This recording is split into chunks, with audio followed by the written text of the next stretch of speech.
हाय viewers, तो चलिए शुरू करते हैं ठीक तुम्हारे पीछे की कहानी का शेष भाग। माँ। बहुत पहले मैंने एक दुकान खोली थी जिसमें बहुत सारी चीज़ें बिकती थीं। तब उस वक्त लगा कि देखो, मैं अपने पैरों पर खड़ी हूँ। लोग मुझसे वह खरीदने आते हैं जो मैं बेचती हूँ। फिर उम्र के साथ साथ दूसरा ख्याल घर कर गया कि नहीं, मैं असल में महज एक जरिया हूँ। कोई है जो थोक में चीज़ें बनाता है, मैं बस उसे फुटकर में लोगों तक पहुँचाती हूँ। मैं असल में वही बेच रही हूँ जो लोग खरीदना चाहते हैं। तो मैं क्या चाहती हूँ, इसका उत्तर मेरे पास नहीं था। एक दिन मैंने वह दुकान बंद कर दी। बस, लोगों को अब मैं कुछ भी नहीं बेच रही हूँ और तुम्हें भी। मेरे पास इसका कोई जवाब नहीं था। मैंने इस तरह की बातों की भी कल्पना भी नहीं की थी। मैं चुप हो गया। कुछ देर मैं घर में बिताना चाहता था, पर वह मुमकिन नहीं था। माँ अपने कमरे में वापस चली गई। पता नहीं क्यों मेरी इच्छा हुई कि मैं सोनी जी से बात करूं, पर मैं उनसे कुछ कह नहीं पाया। मैंने अपना सामान उठाया और जाने लगा। सोनी जी मुझे बाहर तक छोड़ने आए। बीमारी के कारण थोड़ी चिड़चिड़ा गई हैं।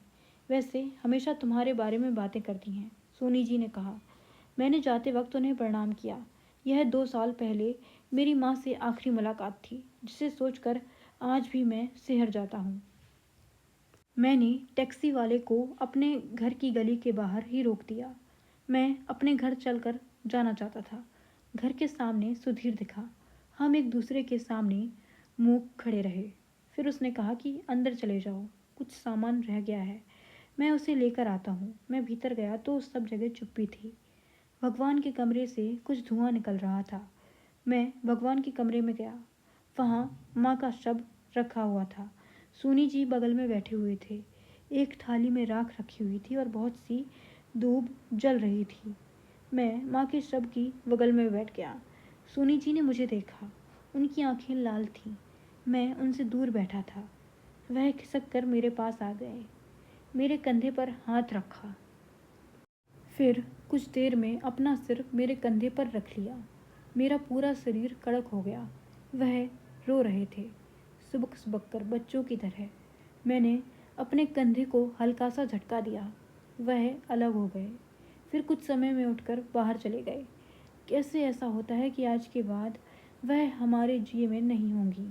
किसी की मृत्यु पर सबसे ज़्यादा दुख हमें किस बात का होता है? शायद उस खाली जगह का जो उसके जाने के बाद छूट गई है। नहीं, हमारे भीतर नहीं, हमारे भीतर की खाली जगह भरने के हमारे पास बहुत गुण हैं। खाली जगह वह छूट जाती है जहाँ वह हमेशा से थी। जैसे इस घर और मेरे बीच के संबंध, मेरे और इस गांव के संबंध के बीच की खाली जगह, मेरे और मेरे कोपल होने के बीच की जगह, मेरे और मेरे माँ शब्द के बीच की जगह, और पता नहीं क्या क्या।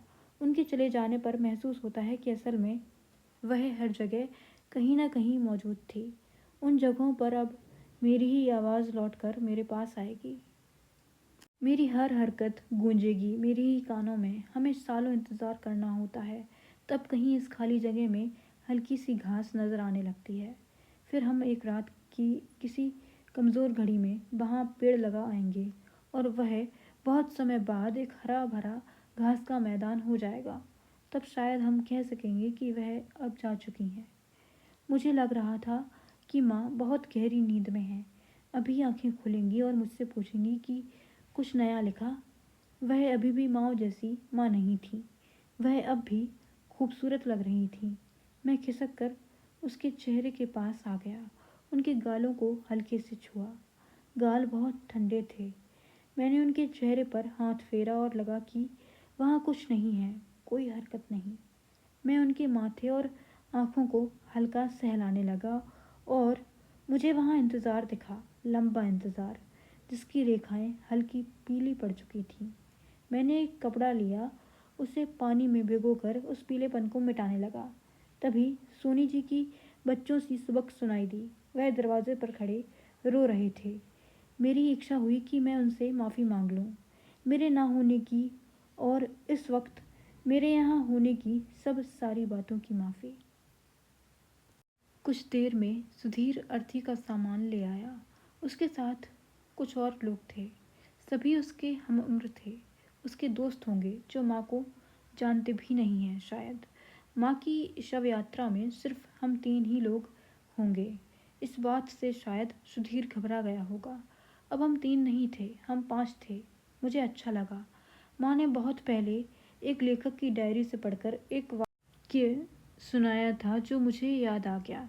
जीवन में अकेलेपन की पीड़ा भोगने का क्या लाभ यदि हम अकेले में मरने का अधिकार अर्जित न कर सके। किंतु ऐसे भी लोग हैं जो जीवन भर दूसरों के साथ रहने का कष्ट भोगते हैं ताकि अंत में अकेले ना मरना पड़े। शमशान में माँ को सूखी लकड़ियों के बीच लेटा हुआ देखा तो इच्छा हुई कि उनसे कह दूं कि मैं कोमल नहीं हूँ। मेरी कोमलता बहुत पहले खत्म हो गई थी। मैं सूखा हुआ पत्ता हूँ जो बहुत पहले अपने पेड़ से अलग हो गया था। सुधीर अग्नि लेकर मेरे पास आया। माँ को अग्नि देने की मेरी हिम्मत नहीं हुई। मैं अग्नि देने का अधिकार नहीं रखता था।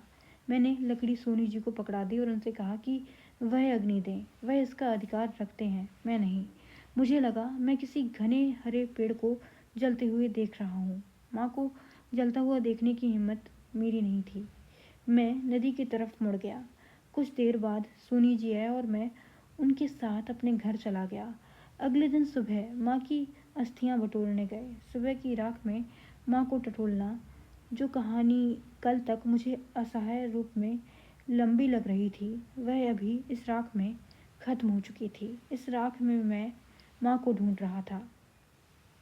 कभी वह मुझे अपने घर के बाहर खड़ी दिखती तो कभी लाल डलिया लिए मेरे लिए चौक लाती हुई, पर पकड़ में कुछ नहीं आता, सिर्फ राख। तब पहली बार मैं सोनी जी के गले लगकर रोया था, बहुत रोया। क्या हम कुछ भी नहीं बदल सकते जो बीत गया है? क्या वह समय वापस नहीं आ सकता जब पेड़ पर मैं कोमल था? वह दिन, जिस दिन सुबह के वक्त माँ ने मुझे पहली बार कोमल दिखाई थी। वह दोपहर जब हम कभी कभी बिना वजह पेड़े खा लिया करते।